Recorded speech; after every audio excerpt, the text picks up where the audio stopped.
Құрметті Құрақ Көрпе қолөнер арнасының көрермендері, араларыңызда көзбен атып-ақ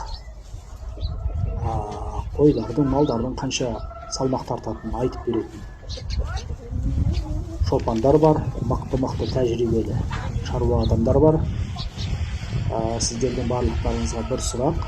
Алдарыңыздағы арашан тұқымды қошқардың құйрық майы сіздердің көз мөлшерлеріңізбен атқанда қанша килограмм тартады деп ойлайсыздар? Аз болсын, көп болсын, өз ойларыңызды осы видеомыздың астына жазып қалдырыңыздар.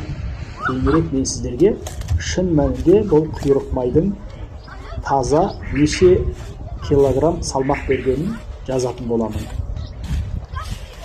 Еш қымсынбай, ұялмай жаза беріңіздер. Оның еш ұяты сөкеттігі жоқ. Есесіне біліп отырасыздар өздеріңіздің көзбен қаншалықты ататындығыңызды.